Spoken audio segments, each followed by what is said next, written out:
9-year-old Amara Lewis stood in the schoolyard of Grant Elementary School, clutching her metal lunchbox with both hands. The paint on the playground fence was chipped and rusted, bending slightly where time had worn it down. Beyond that fence, just a few feet away, sat a boy no one wanted to see. He had been there for days. He was white, skinny to the bone, wearing clothes far too big and far too dirty. His face looked hollow, like hunger had carved into it. His lips were cracked and bleeding. He sat with his back against the fence, knees pulled to his chest, watching other children eat. Teachers had noticed him. They had told him to leave. He never did. Amara noticed him the first day, but she noticed something more on the third day. He was shaking. Amara's life wasn't easy. She lived 3 blocks away in subsidized housing where the heaters barely worked and the walls peeled like old paper. Her parents worked multiple jobs just to keep the lights on. Her grandmother raised her with firm hands and a soft heart. Breakfast was oatmeal. Lunch was provided by school. Dinner was usually rice and beans. They survived, but just barely. Her grandmother always said, "Baby, we may not have much, but we always share what we have." That day during lunch recess, Amara's friends ran past her. "Amara, come play," one of them shouted.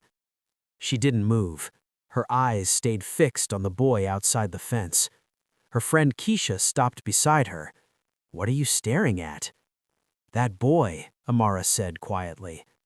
"Oh, him? He's creepy. He's been there all week." "He's not creepy," Amara replied. "He's hungry." Keisha shrugged. "Not our problem." Amara looked down at her lunchbox. Inside was everything she would eat that day: a peanut butter and jelly sandwich, 1 apple, and a juice box. She hesitated. If she gave it away, she would be hungry until dinner. But when she looked back at the boy, she saw his eyes, glassy, unfocused, desperate. She walked to the fence. "Amara, where are you going?" someone called. She ignored them. Up close, the boy looked even worse. His hands trembled as he tried to stand and failed. "Hi," Amara said softly. "My name is Amara. You look hungry." The boy opened his mouth, but no sound came out. Without another word, Amara pushed her lunchbox through the fence. "Take it. It's okay." The boy froze for half a second, like he didn't trust the moment.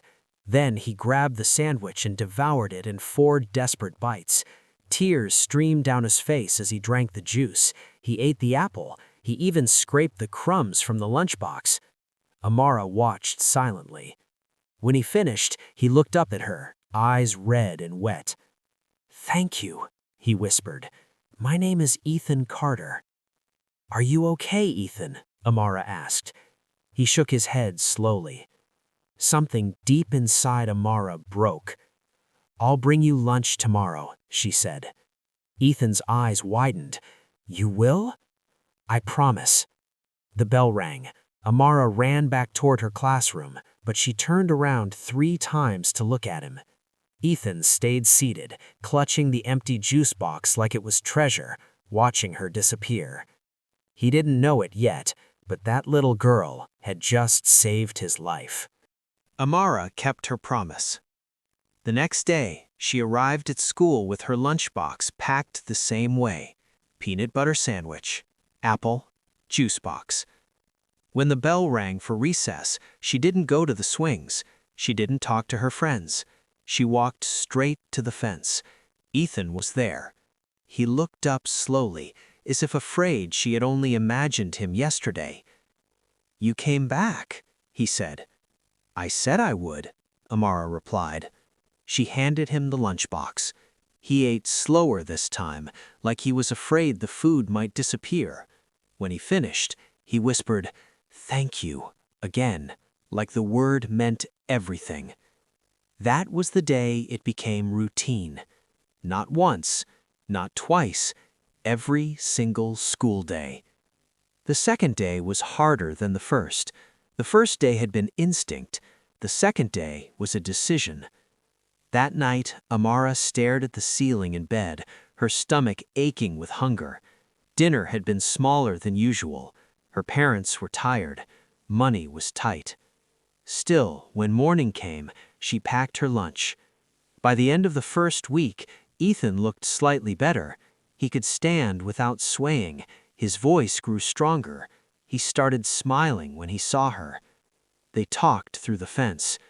Amara told him about her classes, her favorite book, how she wanted to help people when she grew up.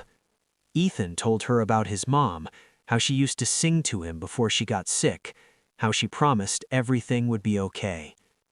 "She didn't come back," he said one day. Amara didn't know what to say, so she just sat with him. By the third week, people noticed. Kids whispered, "Why does she talk to that homeless boy? She's weird. She's wasting her food." One afternoon, Ethan looked at her nervously. "You don't have to come anymore," he said. "They're being mean to you." Amara shook her head. "I don't care," she said. "You matter more than what they think." At home, food was disappearing faster. Amara's grandmother noticed. She watched silently as Amara packed her lunch every morning, slipping more and more food into the box. One evening, her grandmother spoke. "Who are you feeding, baby?" Amara froze, her eyes filled with tears. "A boy. He's hungry." Her grandmother didn't yell, she didn't scold, she simply nodded. The next morning, Amara opened her lunchbox and found extra food inside. Her grandmother had added it. By the fourth week, a teacher noticed Amara at the fence. "Amara," she said sharply, "you can't do this." Amara's voice shook. "Please," she begged, "he'll starve." The teacher looked past her, really looked, for the first time. She saw Ethan's hollow face, his thin arms, his shaking hands. She paused. Then she walked away. The next day, extra snacks appeared in Amara's cubby at school. By the time winter arrived, the city turned cruel.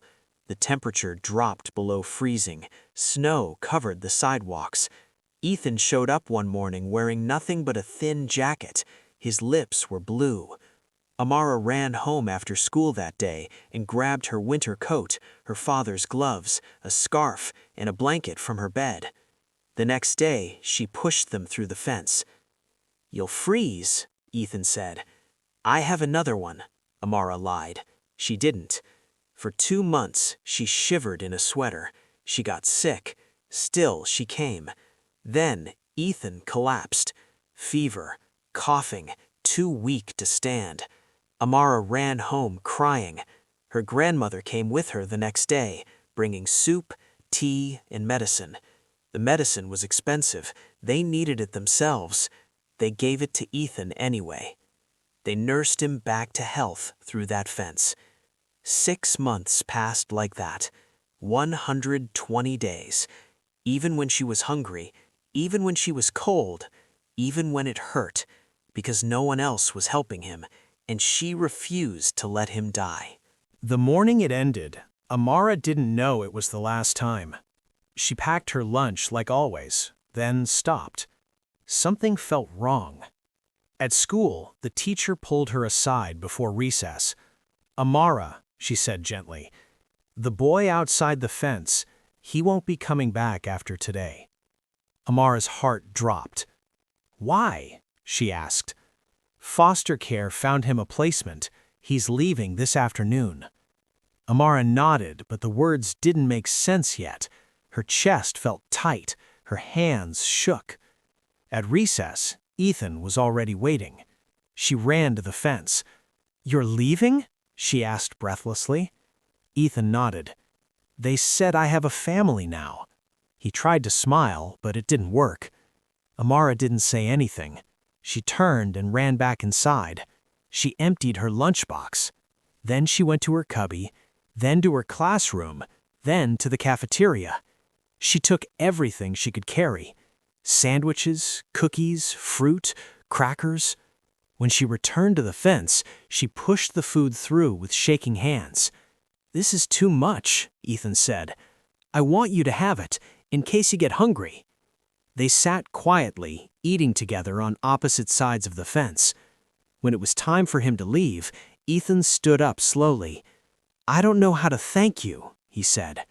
Amara reached up and untied the red ribbon from her hair. It was her favorite thing. She tore it in half. She tied one piece around Ethan's wrist. "So you remember," she said. "So you know someone cared." Ethan stared at it like it was gold. "I'll come back," he said suddenly. Amara laughed softly. "You don't know that." "I do," he said fiercely. "When I'm rich, I'll come back and marry you." They were 10 years old. She laughed harder this time, but he didn't.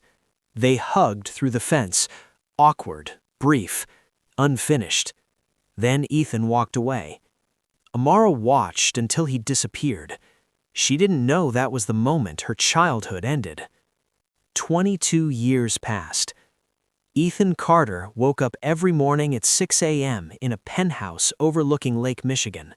Floor-to-ceiling windows reflected the sunrise in gold, but Ethan never looked at it. He never noticed beautiful things anymore. The espresso machine in his kitchen cost more than most people's rent. His closet held dozens of tailored suits. His apartment was silent. No photographs, no warmth, no sign of a life being lived. It felt like a hotel. It felt like a tomb. His phone buzzed. Board meeting at 9. New acquisition closed. $12 million. He typed back a single word. Good. He felt nothing. In his home office, he unlocked a drawer no one else knew about. Inside that drawer was a small glass frame. Inside that frame was a faded red ribbon. Every morning, he touched the glass. Every morning, the same thought returned. Where are you, Amara? After aging out of foster care, Ethan had lived in his car for 6 months. He had worked day labor jobs, slept in parking lots, and stared at the city lights from park benches. The ribbon never left his wrist. It reminded him that someone had once believed he mattered. That belief pushed him through college, through failure, through humiliation, through success. Now he was a self-made millionaire, and still empty. For 5 years, Ethan searched for her. Private investigators, public records, old school archives. Nothing. Amara Lewis was too common a name. Her family disappeared from records after 2008. His business partner, Daniel Brooks, confronted him one afternoon. "You're buying half of Southside Chicago. There's no profit here for years. Why?" Ethan didn't answer. "Maybe she doesn't want to be found," Daniel pressed. "Drop it," Ethan said sharply. Too late. She already owned his life.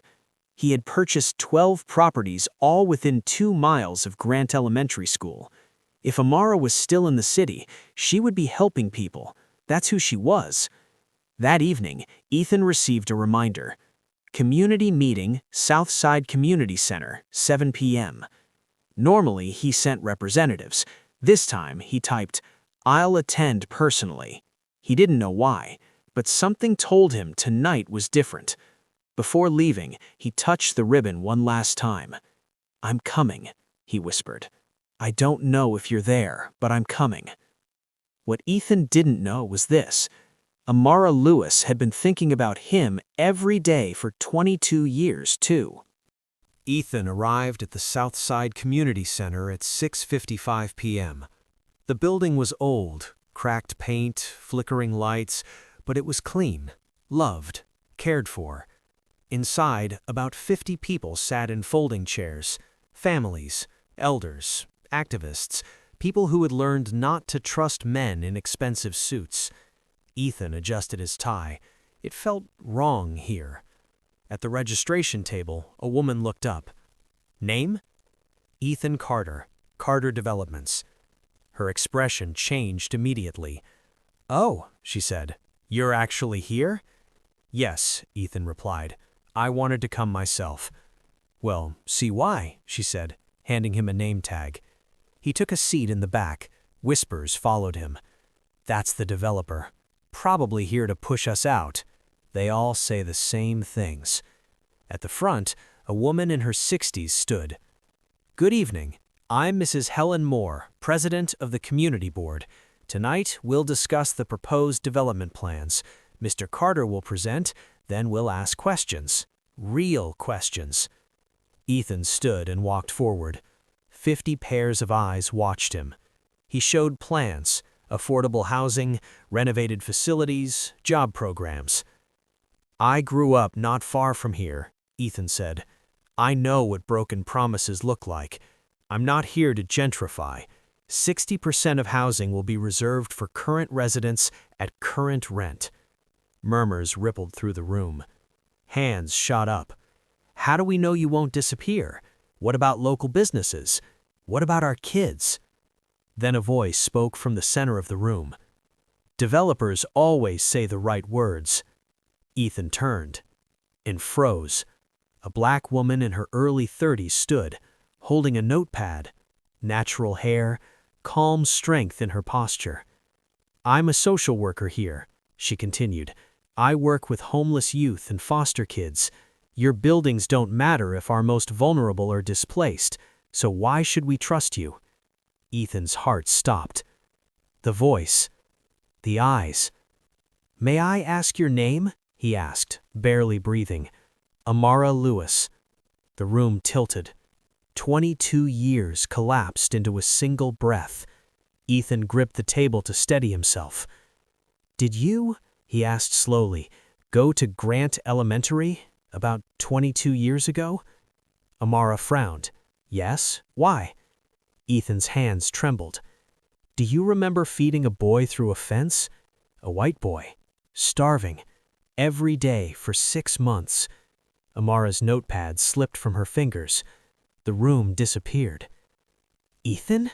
she whispered. He nodded. "It's me."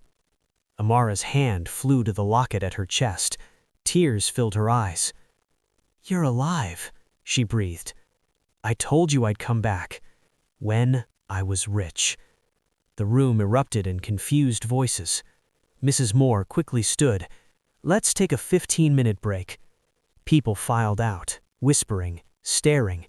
Ethan and Amara stayed frozen, staring at each other. Finally, they stepped forward. 22 years vanished as they stood face to face. For a long moment, neither of them spoke. They just stared, like if either blinked, the other might disappear. "Is it you?" Amara whispered. Ethan nodded, his throat too tight to speak. "I looked for you," she said. "After you left, I went back to the fence every day for weeks." "I looked for you too," Ethan finally said. "For 5 years, I never stopped thinking about you." Amara let out a shaky laugh that turned into a sob. "I thought you were gone. I thought maybe you didn't make it." "I almost didn't," Ethan replied quietly, "if it wasn't for you." They moved to a small office away from the curious eyes in the hallway. The door closed, and the noise of the world faded. Ethan couldn't stop staring at her.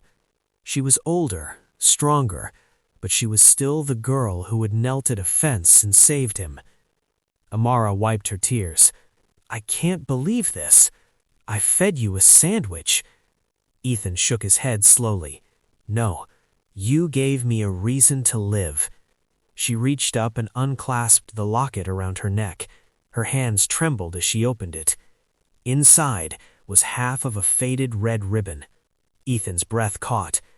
He reached into his pocket and pulled out his keychain. The other half. They held them side by side, a perfect match. Both of them broke. They sat across from each other, hands clasped, voices trembling as memories poured out. "You remember?" Amara asked. "Every day," Ethan said. "I remember how you talked to me, like I wasn't invisible, like I mattered." "I was scared," Amara admitted, "but I couldn't walk away. You were dying." "I know," Ethan whispered, "and you chose me anyway."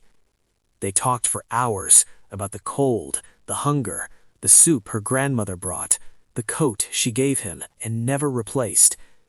"I lied," Amara said softly. "I said I had another coat." Ethan closed his eyes, pain cutting deep. "You were cold because of me." "No," she said firmly. "I was cold because I cared." Silence settled between them. Finally, Ethan spoke. "I kept your ribbon for 22 years. Every time I wanted to give up, I touched it and remembered that someone once believed I was worth saving." Amara reached across the table and took his hand. "You were always worth saving." Outside the office, the meeting waited.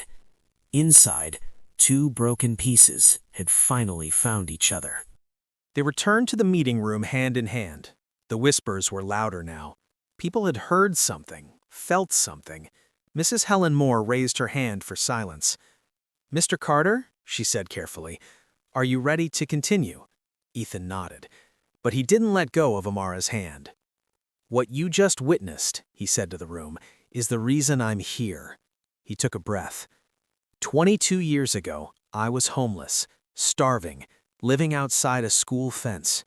Amara Lewis fed me every day for 6 months. She saved my life. The room went silent.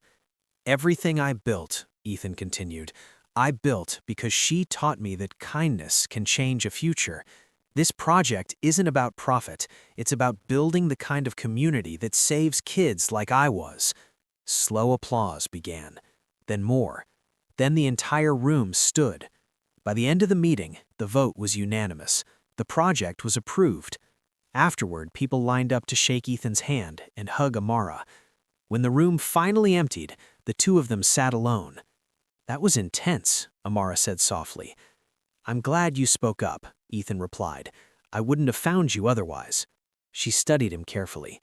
"This project," she said, "is it really about helping people or about finding me?" Ethan didn't dodge the question. "Both," he admitted. "I wanted to give back, and I hoped, if I stayed close enough, I'd find you." Amara swallowed. "You built all this because of me?" "I became the man you believed I could be," Ethan said. They sat quietly. Then Ethan spoke again. "I want to help you," Ethan said, "but not with money." "Good," Amara replied quickly, "because I don't want your money." "I know. I want to help the way you taught me." She smiled through tears. "Then we'll work together." They shook hands, professional first, then hugged, personal. Neither wanted to let go. Over the next 2 weeks, Ethan and Amara met often. Officially, they were discussing renovation plans for the community center. Unofficially, they couldn't stay away from each other. Meetings that were supposed to last 1 hour stretched into 3. Blueprints turned into conversations. Conversations turned into laughter. Laughter turned into long silences where neither wanted to be the first to leave. Ethan noticed everything. The way Amara checked her phone constantly for work emergencies. The way her shoes were worn at the heels.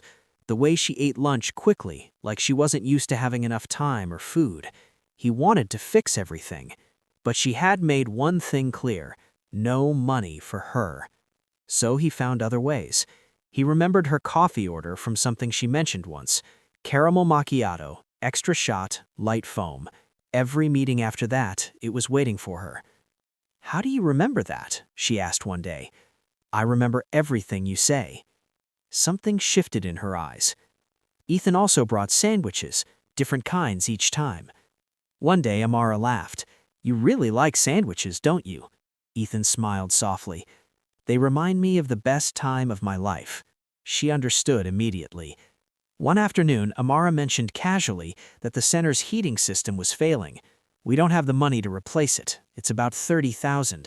Ethan said, "I'll look into it." 3 days later, a brand new heating system was installed. Amara cornered him. "You paid for this yourself," she accused. "The kids are warm now. That's what matters." She watched him closely after that. During one meeting, a teenage boy knocked on the office door. "Miss Lewis," he said nervously, "they're kicking me out next month. I'm aging out. I don't have anywhere to go." Amara's shoulders slumped. "I'm trying," she said gently. "I really am." The boy left. Ethan sat silently. He had been that boy. What if, Ethan said carefully, there was a program just for kids aging out of foster care? Amara looked up sharply. That would change everything. Ethan said, "Let me make some calls." 1 week later, news spread quietly. An anonymous donor pledged $500,000 for a foster youth scholarship and housing fund. Amara called Ethan. "Was that you?" Silence. "Does it help the kids?" "Yes." "Then it doesn't matter who did it." Amara closed her eyes, heart racing. He was becoming exactly who she had hoped he'd be. 3 days later, Ethan called Amara. "I want to take you to dinner," he said. There was a pause on the line.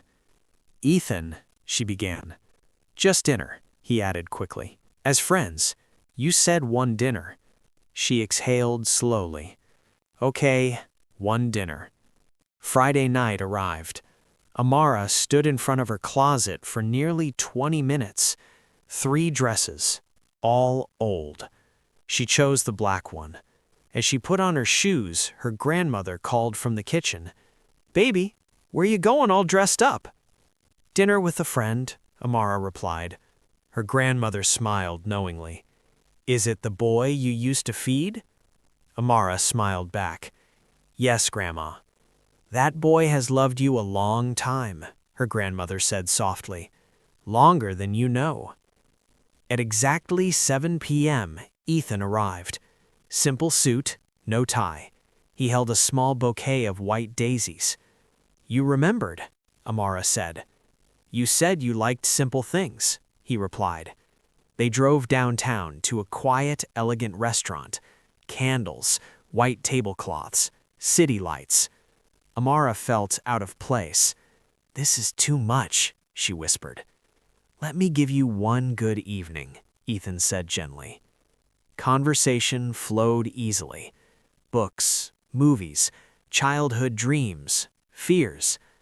"I don't date much," Amara admitted. "Men either feel intimidated or they want to fix me. I don't want to fix you. You're not broken." After dinner, Ethan asked, "Can I show you something?" "A surprise?" she teased. "Trust me." They drove downtown to a nearly empty park overlooking the city. Ethan led her to a bench. "I used to sleep here," he said. He pulled out his phone and showed her a photo. A younger Ethan, thin and homeless, sitting on that same bench, a red ribbon tied around his wrist.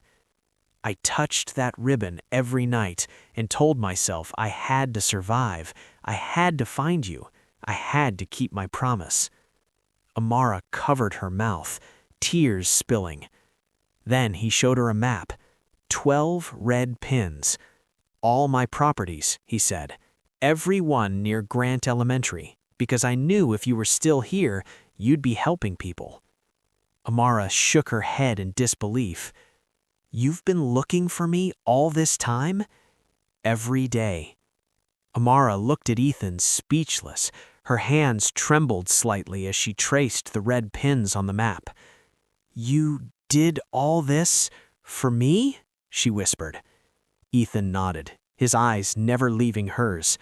"You saved me once, and I promised myself I'd never let that go, and I didn't, not for a single day." Tears streamed down Amara's face. "I can't believe, I never imagined." "You imagined the right things," Ethan said softly. "I kept my promise, and now I want to make another one." Amara looked up, puzzled. "I want to be with you," he said simply. "Not as a memory, not as gratitude, but as a life we build together. Will you let me?" Amara's heart raced. For 22 years, she had wondered if he would ever come back. And here he was, standing before her, alive, whole, and unwavering. She reached for his hand. "I've been waiting for you my entire life." Ethan smiled, relief flooding his features. "Then let's keep our promises together." They sat on the bench, the city lights shimmering around them. 22 years of hope, loss, and longing had led to this single, perfect moment.